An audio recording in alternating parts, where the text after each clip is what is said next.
Olá pessoal, tudo bem com vocês? No vídeo de hoje trago uma informação importantíssima para quem paga o próprio INSS. Você precisa ter cuidado porque se você está efetuando o recolhimento de forma incorreta, ele não vai ser utilizado tanto no momento da aposentadoria ou se você for pedir outros benefícios, como auxílio-doença, invalidez, entre outros. Então é necessário que o recolhimento esteja correto.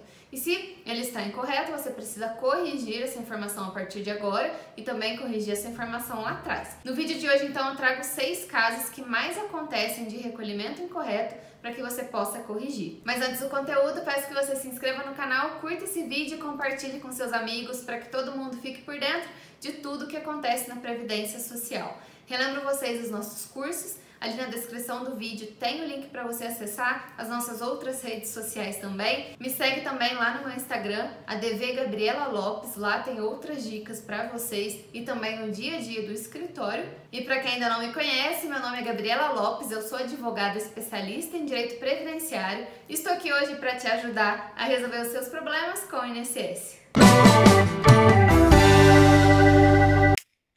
Então, pessoal, no vídeo de hoje, como falei para vocês, trago os 6 principais erros que as pessoas cometem no momento de pagar o próprio INSS. Alguns é possível corrigir, outros você precisa corrigir lá na frente e o mais importante é que você corrija daqui para frente, para você não errar mais. Então vamos lá, a primeira dica e uma das que mais acontece é o recolhimento abaixo do valor do salário mínimo. Algumas pessoas preencheram o seu carnezinho lá em 2010 e desde então vem efetuando o mesmo recolhimento desde lá de trás. Já aconteceu que no escritório do cliente está pagando o recolhimento durante 6 anos abaixo do salário mínimo. E o que acontece é necessário complementar toda essa contribuição efetuada de forma incorreta com juros e multa. Então já confere aí se o seu recolhimento está sendo feito de forma correta. Alguns recolhimentos você pode escolher a base de cálculo, pagar com base em 3 mil, 2 mil reais, e outros você precisa pagar sobre um salário mínimo, mas nenhum recolhimento é efetuado em valores inferiores ao salário mínimo. Agora que eu tô gravando o vídeo, no dia 16 de fevereiro de 2021, o salário mínimo é R$ 1.100. Então, o seu recolhimento precisa ser feito com base em R$ 1.100. Ano passado, em janeiro, o salário mínimo era inferior ao salário mínimo de fevereiro. Então, quem pagou janeiro pagou um valor, em fevereiro pagou outro valor e desde então até dezembro pagou sobre o mesmo valor. Então é necessário você ficar de olho. Geralmente em janeiro o salário mínimo aumenta, todo mundo fala sobre isso no jornal, na televisão, em qualquer local você vai ver informações sobre isso, nas nossas redes também a gente traz o valor do novo salário mínimo. Então se você paga 5, 11 ou 20% sobre o salário mínimo, você precisa ali alterar o valor da contribuição. E se você paga sobre um valor maior, você precisa ter cuidado, porque uma hora o salário mínimo vai atingir esse valor. Exemplo, alguns clientes sempre pagavam sobre R$ 1.000 e até alguns anos atrás o salário mínimo era 998. No ano seguinte, que aumentou para 1.045, o que aconteceu? Essas contribuições, quem continuou pagando sobre R$ 1.000 já está abaixo do salário mínimo, precisa corrigir então. E a segunda situação que mais acontece são pessoas que efetuam recolhimento com o código de 11% e querem aposentar por tempo de contribuição. Antes da reforma da Previdência tinha mais sentido essa divisão de aposentadoria por idade e tempo de contribuição. Agora com a reforma da Previdência, a aposentadoria por tempo de contribuição virou regras de transição. São 5 regras e a aposentadoria permanente, né, que envolve tanto tempo quanto idade. Mas se você queria então utilizar aquele tempo para aposentar em uma das regras de transição da reforma ou até mesmo na aposentadoria por tempo de contribuição antes da reforma, você precisava pagar 20% sobre o salário mínimo. Se você pagou como MEI, que é 5%, como dona de casa de baixa renda, 5% também, ou então fez opção pelo recolhimento de 11%, quando você for aposentar por tempo de contribuição, é necessário então complementar essa contribuição de 11 para 20 ou de 5 para 20%. Se você tem dúvidas sobre isso, pega o seu carnezinho, a sua guia GPS, que a gente vai analisar então qual que é o código de cada recolhimento. Vou colar aqui que de cor eu também não sei para não falar errado para vocês. O código 1007, por exemplo, é o contribuinte individual que paga as contribuições mensais sobre 20%. Nesse caso, você pode escolher a base de cálculo, pode ser um salário mínimo ou mais, nunca menos que um salário. Mas você pode escolher então a base de cálculo entre um salário mínimo e o teto do INSS. Não pode ser menos que o salário, nem mais que o teto. Qualquer valor ali você pode escolher o tipo de recolhimento, mas sempre 20%. O outro código é o código 1163, também contribuinte individual que paga o INSS de forma mensal, só que dessa vez 11%. O 11%, então, você não tem direito à aposentadoria por tempo de contribuição, tem direito a todos os demais benefícios. Se você quiser aposentar por tempo, precisa complementar os 9%, né, de 11 para 20, para você conseguir, então, incluir esse tempo. Nessa opção também de 11%, você não pode escolher o tipo de recolhimento que você quer fazer, mais que um salário mínimo até o teto. É sempre um salário mínimo, não tem outra opção. E o outro tipo de recolhimento também que as pessoas mais fazem é de facultativo, que são pessoas que não estão vinculadas a nenhuma empresa, não prestam serviço, não possuem CNPJ, não são empregados, não são domésticos, mas querem pagar INSS ainda assim. No caso, são donas de casa ou pessoas que, apesar de não estarem trabalhando, desejam contribuir para ter direito aos benefícios do INSS. Nesse caso também tem a opção de 20%, 11% e 5%. É o caso dos segurados facultativos. E como que é o recolhimento do facultativo? O código 1406 é para quem vai pagar 20%, pode escolher também a base de cálculo. O código 1473 é um facultativo mensal que paga 11%.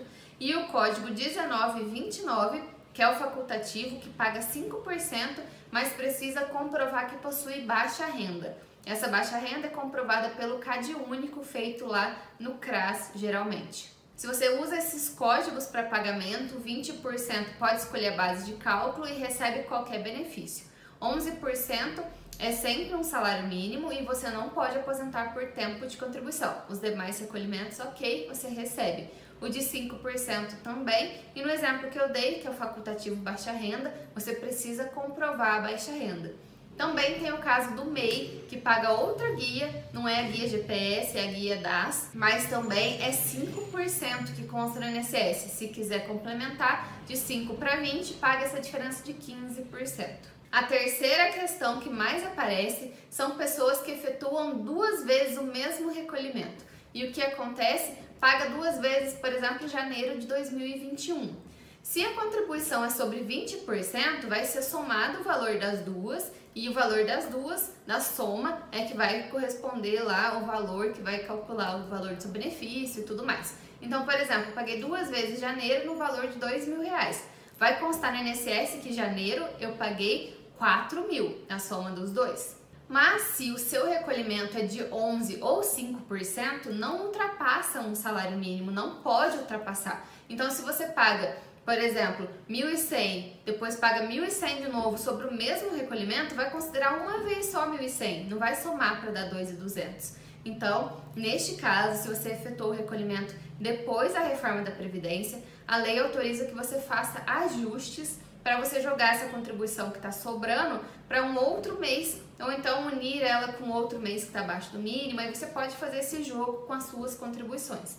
O INSS ainda não está muito acostumado a fazer isso, que é coisa nova, mas é possível, a lei permite que você faça ajustes. Nesse caso, você pagou novembro do ano passado, pulou dezembro e pagou janeiro 2 vezes. Você pode então trazer uma contribuição de janeiro para aquela competência específica. Outras pessoas percebem que pagaram mais do que devia. Então, é o exemplo da pessoa que recolhe 11%, que deveria ser sobre um salário mínimo, mas está pagando durante muitos anos 11% sobre R$2.000.